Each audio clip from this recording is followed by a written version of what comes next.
We talked about sacrifice, right? It sounds like you sacrificed some fun, some partying. Yeah. And to the untrained eye, real estate is so sexy and so flashy and so gaudy, right? Like, but if you're actually in real estate, you know that's a part of the marketing.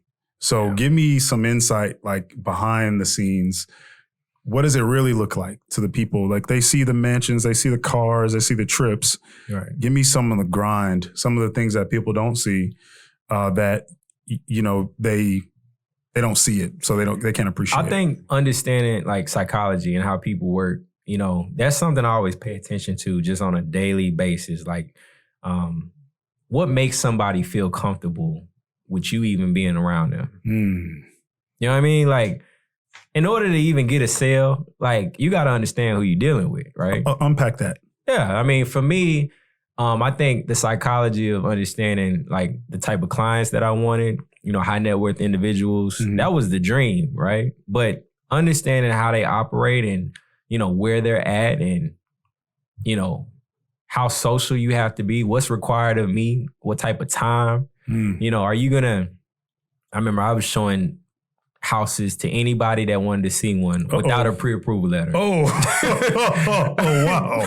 Wow. So, you know, I was so hungry to get to that level that I would, like I said, do anything legally that I could do on my end.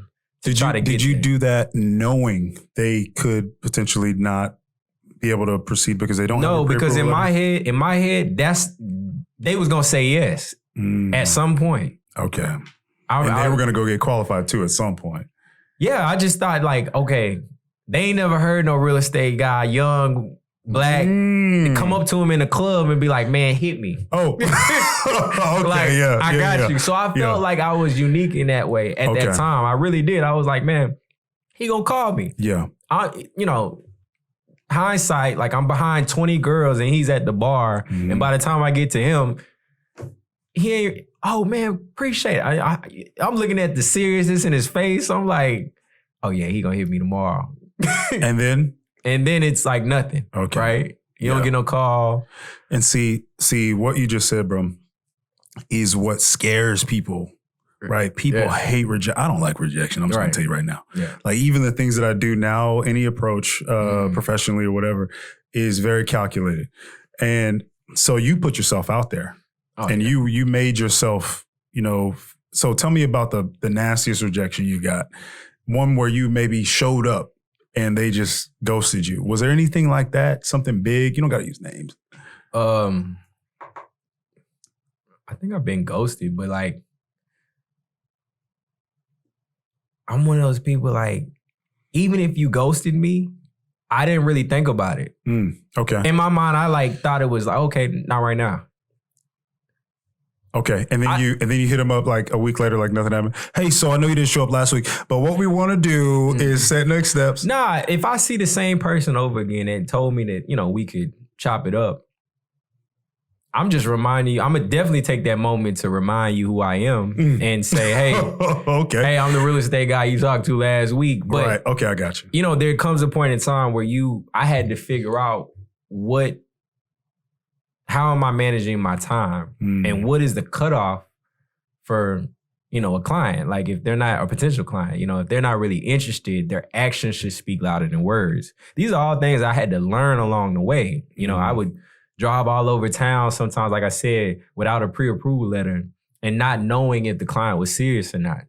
In hindsight, that's a skill that I had to learn to understand. I'm not about to be driving all over town if you ain't got no pre-approval letter and ready to go. Like, I'm just not. You know? So for those of you who are listening who don't know what a pre-approval letter is, and it's okay. No, bro, when I tell you, you know, my neck started itching when you started saying that you were driving around without a pre-approval letter because I had to learn the same way.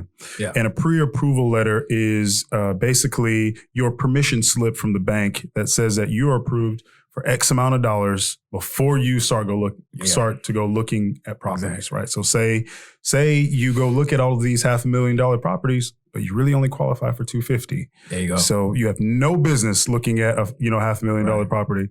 And it's so funny when your clients, they'll say, oh, I like this. Yeah. Yeah. Everybody likes this. Everybody likes it. It's $1 million home. Everybody's going to like it. Right. So that's good, man. And so what I heard out of everything that you just said is there's grit, right? There's grit that takes grit to really put yourself out there, to really put yourself in a place where I'm okay with being rejected and I'm going to use that as some sort of motivation or a way to follow up.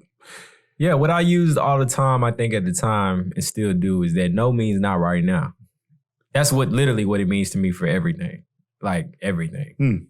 And I mean, even my parents, I think at a young age, that's one thing that I did have, that no matter what I told them I wanted, like it was always a no first. And then I worked my angle or negotiated some type of deal without realizing it. I guess at this point, we talk about it now, but like I remember I wanted this BMX bike. All my friends had BMX bikes and I didn't.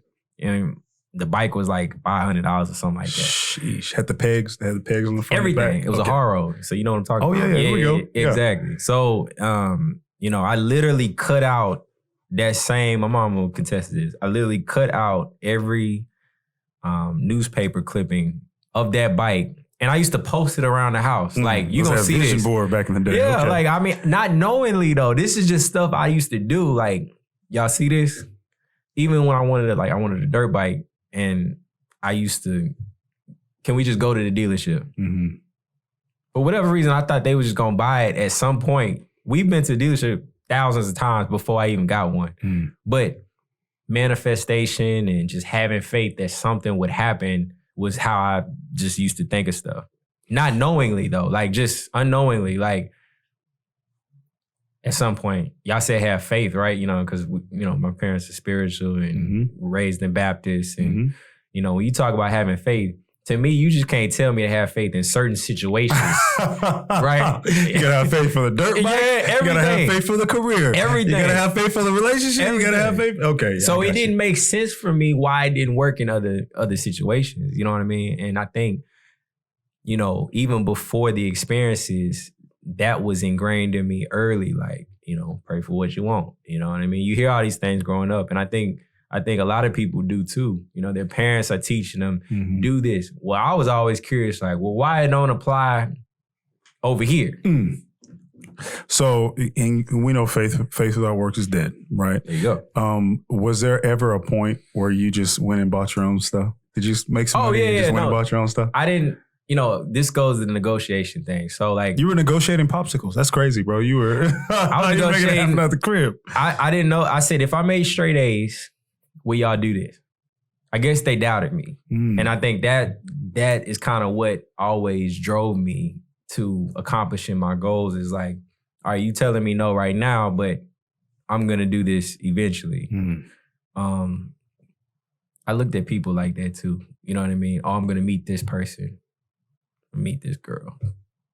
Okay. Okay. And I like that. And you know what, man? What that tells me is that you're up for the challenge. And that's just another form of grit. You know what I mean? Like negotiating back and forth. It's push and pull, right? Are you looking for a win-win-win solution most of the time? Yeah, especially now. I think that evolves over time is that, it's not just about what you want. It's definitely about making sure, it's probably more of what my business is based on now with my relationships is, if my client's not happy, I'm not really, we didn't really do anything. Right. You know what I mean? Like you sell somebody a house, but did you get them a good deal? Wow. You know what I mean? Like that's, what are we talking about? They, at this point in time, like they could do it themselves if they really wanted to. And we all know that. You know what I mean? I'm just saying hey, come on, man. What are you doing? I mean. I know. But it's the truth. Yeah. My brother, Bobby, he actually negotiated his own deal and, he moved in and it can be done. Yeah. But, I think in our industry and our business is that people need to be able to see the difference. Yeah, right. There has to be a very distinct difference between having the representation. Yeah. Andre got me this. When in this market, everybody's paying overpriced, but he got me equity. So if you enjoyed this short segment of the podcast, here's another short segment to watch if you click right here. Or if you want to watch the entire podcast, click over here.